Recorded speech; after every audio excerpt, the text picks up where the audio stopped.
જય શ્રી રામ, હર હર મહાદેવ. જિંદગીનો માર્ગ કઠિન છે, જિંદગીનો માર્ગ મુશ્કેલ છે, જિંદગીનો માર્ગ ડિફિકલ્ટ છે સાહેબ.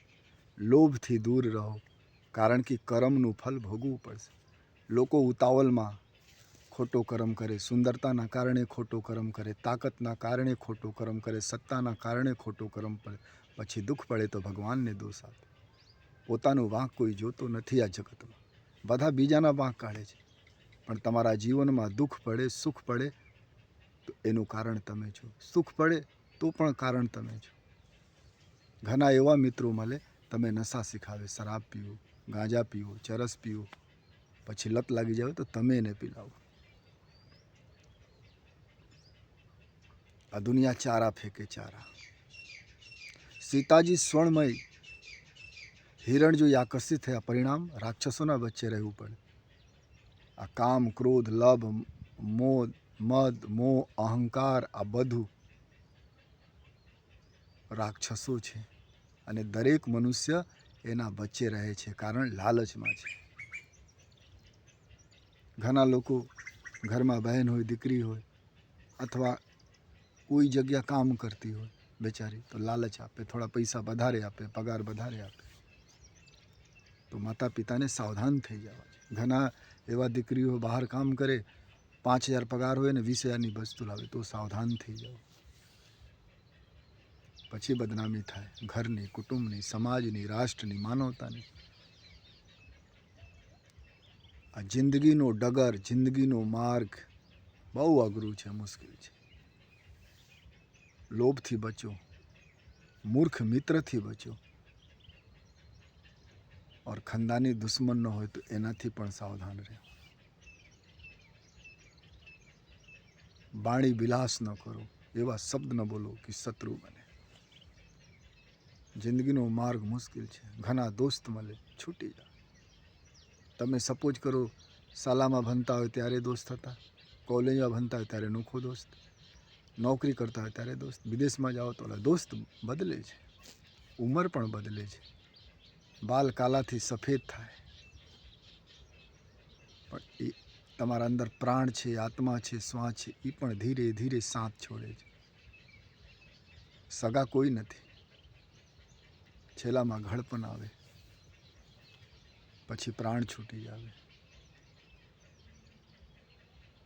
આ જીવનનો માર્ગ બહુ કઠિન છે. સેફ રાખો પોતાને, ખોટા દોસ્તોની સંગત ન કરો જે તમે પવિત્ર માર્ગ ઉપર લઈ જાવ.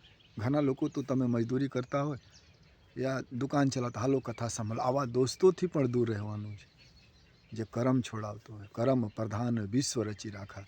બાબાજી કે આ ધરતી ઉપર કરમ મેન છે, કરમ ઇમ્પોર્ટન્ટ છે. કરમ કરો અને કરમ કરતાં કરતાં પ્રાર્થના કરો, કરમ કરતાં કરતાં આનંદ કરો, કરમ કરતાં કરતાં મદદ કરો.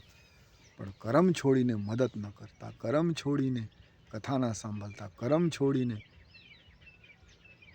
જગતને સુખી ન કરતા.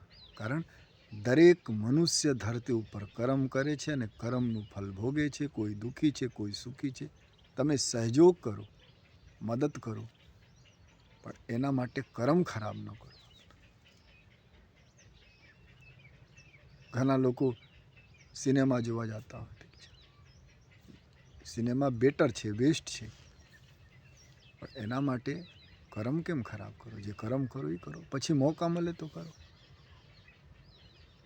તમારા આજુબાજુ લોકો લાલચ દેવાવાળા હોય, સાધુ બને ને નવા નવા, તો ઘણા એવા ગુરુ હોય ઘંટાલ જે લાલચ આપે નવા નવા સાધુરાને, મારા પાસે રહો, મારા ચેલા બની જાઓ, પછી પગ દબાવે, શોષણ કરે, પૈસા માંગે. अब गरीब साधुड़ा ક્યાંથી લાવે? પછી માનસિક, ઘણા સાધુ લોકો માનસિક રૂપ से रुग्ण થઈ ગયા સાહેબ.